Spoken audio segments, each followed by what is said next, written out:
Kevin Gerard Barry was born on January the 20th, 1902, at 8 Fleet Street in Dublin to Thomas and Mary Barry.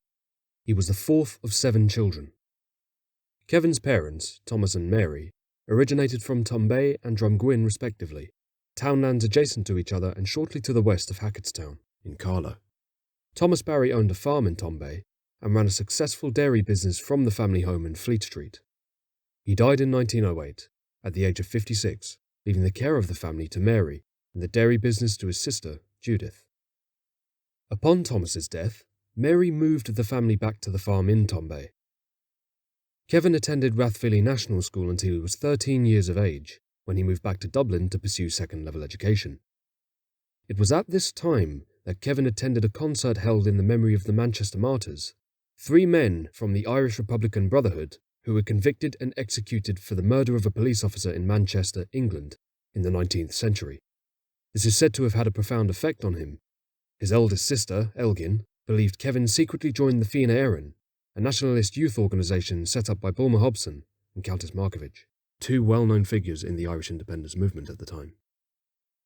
Kevin Barry progressed to Belvedere College, which many well-known members of the Irish independence movement attended, such as Joseph Plunkett, executed in the 1916 Rising, Cathal Brugha, who died early on in the Irish Civil War, and Dermot Fitzpatrick, who went on to train Fianna Éireann in the Irish War of Independence. Barry joined the IRA, the Irish Republican Army, in October 1917, during his second year at Belvedere. Originally assigned to Auxiliary C Company, later renamed H Company, in North Dublin, his activity in the unit included delivering orders for parades, training, and acquisition of arms. Barry took part in a number of raids with the IRA in keeping with this objective, including a raid on the King's Inn, a British Army outpost in North Dublin, as well as raids on smaller establishments and even a Church of Ireland rectory near Hackettstown, County Carlow, in which a gunfight was reported to have broken out between the raiding party and the Reverend, which caused the party to retreat. However, the raid which Barry is most known for, and the one which would eventually result in his execution, was that at Monk's Bakery in Old Church Street, Dublin. H Company planned to intercept a British Army bread ration lorry with the intention of taking the guarding section's arms and burning the vehicle. On the morning of September 20th, 1920, the lorry arrived at Monk's Bakery, and 2 of 7 troops of the Duke of Wellington's regiment dismounted to collect the ration. The ambush commenced, and the IRA volunteers commanded the soldiers to drop their arms, which all but one did. It's reported that the gunfire started when a British soldier realised he wasn't being covered and fired a warning shot, at which point the combatants began to trade rounds. Barry's gun, a .38 Mauser Parabellum, jammed twice in this exchange, and before long, the volunteers were forced to retreat.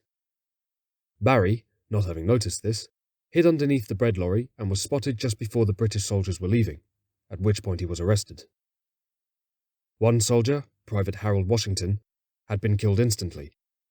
2 others, Privates Marshal Whitehead and Thomas Humphreys, later died of their wounds. The volunteers suffered 3 lightly wounded. Barry was held in Mountjoy Prison and tried in courts martial on the 20th of October of the same year.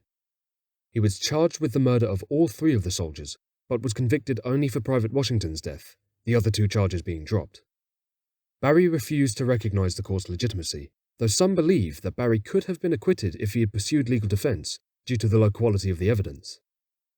He was sentenced the same evening to be hanged on November 1st, 1920, the charges being made public on October 28th.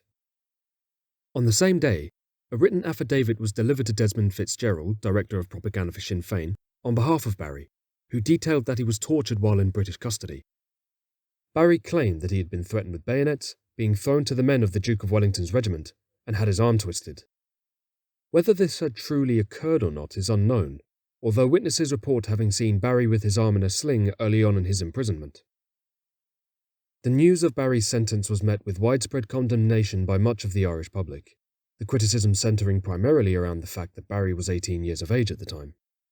Much of the public thought him too young to be hanged, and many pleaded on his behalf for the British government not to execute him, but rather to keep him for life imprisonment. Several well-known figures in the movement for Irish independence criticised the trial and sentence, including Erskine Childers and Arthur Griffith, among others. The British authorities responded to this criticism, citing that the soldiers who had themselves been killed were no older than Barry, one of them having been 15 years of age. However, the British did not capitalise on that fact for propaganda value, despite being well aware of the potential to do so. Barry was hanged on the 1st of November 1920 and buried initially in the grounds of Mountjoy Prison before being reinterred in Glasnevin Cemetery in 2001. Now, 100 years on from his death, Barry is one of the most prominent figures in Irish independence historiography, the unique nature of his case drawing both intrigue for his dedication to his cause at such a young age, as well as caution in being aware of the cost of war and the nature of truth in its midst.